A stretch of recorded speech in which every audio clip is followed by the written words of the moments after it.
Olá, estamos no 25º Encontro de Atividades Científicas promovida pelo NOPAR para apresentar o trabalho intitulado Metodologias Ativas no Ensino Médio, produção de jogos no WordWall para revisão de conteúdos.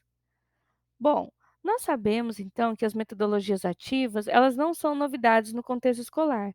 Todavia, nesse período pós-pandêmico, é possível vislumbrar a ampliação do emprego delas no contexto escolar.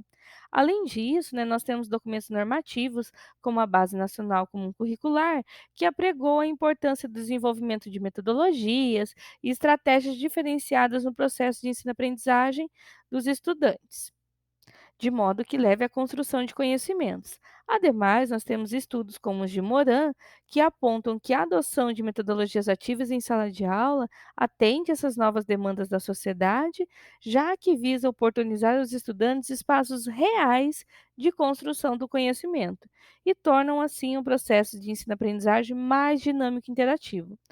Dentre as diversas opções de metodologias existentes, nós temos a gamificação que, torna então a aprendizagem mais lúdica, mais prazerosa, interessante e dinâmica, e permite uma maior participação por parte dos estudantes.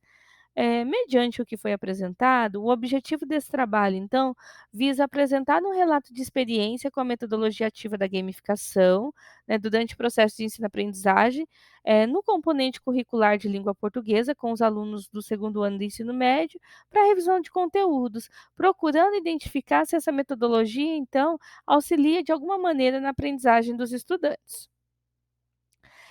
Essa pesquisa, então, ela é de cunho qualitativo, e tem como locus de pesquisa a educação básica, com os participantes do segundo ano do ensino médio.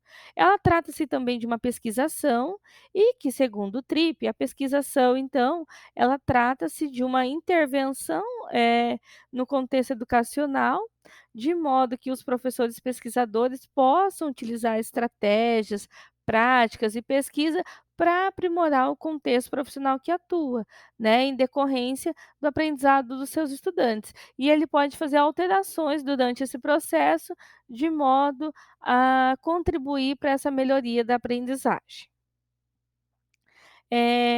Com isso, o trabalho, então, ele foi organizado da seguinte forma: então, é a organização dos estudantes em grupos, em equipes.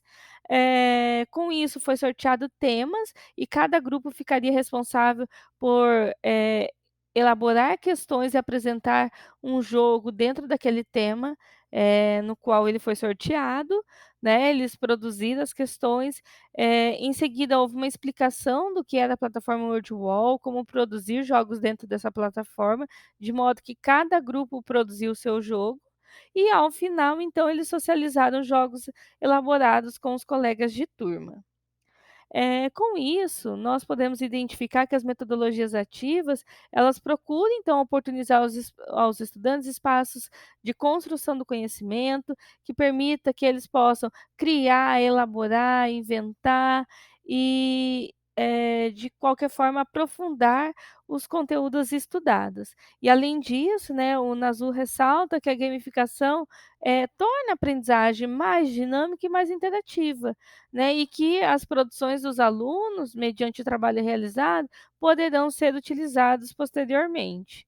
Além disso, mediante tudo que foi produzido, foi possível identificar o maior engajamento e participação dos estudantes, aprendizagem significativa, autonomia, criatividade, trabalho colaborativo, dentre outros. Inclusive, a gente trouxe um exemplo aqui de um dos jogos elaborados pelos estudantes no WordWall, que esse aqui é o quiz show de TV, em que aparecia a pergunta e os alunos ali teriam que selecionar a opção adequada. O gênero estudado era o artigo de opinião, e os seus elementos composicionais. Aqui mais um outro, print de uma outra questão do mesmo jogo. E aqui as considerações finais. Bom, nós sabemos que as metodologias ativas, elas são essenciais para esse contexto, pós-pandemia, e que elas permitem, de fato, a aprendizagem dos alunos, um papel mais ativo por parte do estudante, estimula a criatividade, o senso crítico, e que eles vão usar todos esses conhecimentos nas situações do cotidiano.